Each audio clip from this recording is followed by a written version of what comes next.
आज मैं आपको सुनाने जा रहा हूं धनतेरस की वो कहानी जो आपने शायद ही सुनी होगी। ये कहानी है प्रेम की, निष्ठा की और उस एक दीपक की जो यमराज तक को अपना रास्ता बदलने पर मजबूर कर देता है। बहुत समय पहले राजा हेमराज के घर एक पुत्र का जन्म हुआ। पूरा राज्य खुशी से झूम उठा, लेकिन उसी रात एक ज्योतिष ने ऐसी भविष्यवाणी की जिसे सुनकर राजा और रानी के पैरों तले जमीन खिसक गई। उन्होंने कहा, हे राजन, आपका ये पुत्र बहुत तेजस्वी है, लेकिन अपने विवाह के ठीक चौथे दिन सांप के काटने से इसकी मृत्यु हो जाएगी। ये सुनकर राजा का दिल टूट गया। उन्होंने अपने बेटे को दुनिया की हर बुरी नजर से बचाने की कसम खाई। उन्होंने उसे एक ऐसे महल में पाला जहां एक भी स्त्री की परछाई तक नहीं पड़ी एट सकती थी। समय बीतता गया, राजकुमार जवान हो गया, लेकिन नियति को कौन टाल सकता है। एक दिन एक सुंदर राजकुमारी जिसका नाम था दिव्या गलती से राजकुमार के बगीचे में आ गई। दोनों ने एक दूसरे को देखा और पहली नजर में ही उन्हें प्यार हो गया। राजा को जब यह पता चला तो वो डर गए।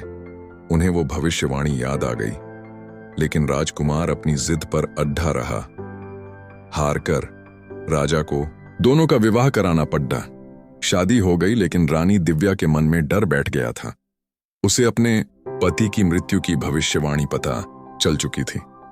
विवाह का चौथा दिन आया, मौत की रात। दिव्या ने ठान लिया कि वो अपने पति को यमराज से छीन लाएगी। उसने पूरे महल को दीपकों की रोशनी से भर दिया।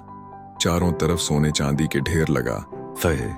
उसने अपने पति को जगाए रखने के लिए पूरी रात उसे कहानियां सुनाई, गीत गाए, और जब राजकुमार को नींद आने लगी तो उसने दरवाजे पर बैठकर जोर जोर से गाना शुरू कर दिया।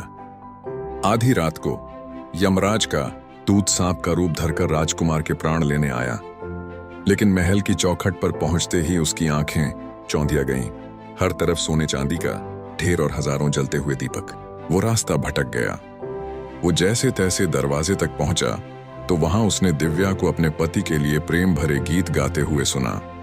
दिव्या के प्रेम, उसकी निष्ठा और उसके आंसुओं में इतना दर्द था कि यमदूत का कठोर दिल भी पिघल गया।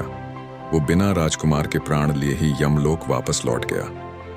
जब यमराज ने उससे पूछा कि वो खाली हाथ क्यों लौटा, तो दूत ने पूरी कहानी सुनाई। उसने कहा, हे प्रभु, उस स्त्री के प्रेम और भक्ति के आगे मैं उसके पति के प्राण नहीं हर सका। कहते हैं यमराज उस स्त्री के प्रेम से इतने प्रभावित हुए कि उन्होंने ऐलान किया, आज के दिन जो भी मेरे नाम से अपने घर के बाहर दक्षिण दिशा में एक दीपक जलाएगा, उसके परिवार पर कभी अकाल मृत्यु का साया नहीं पड़ेगा। बस उसी दिन से धनतेरस की रात को यमराज के नाम का दीपक जलाने की ये परंपरा शुरू हुई। ये कहानी हमें सिखाती है कि सच्चा प्रेम और सच्ची निष्ठा इतनी शक्तिशाली होती है कि वो मौत को भी मात दे सकती है।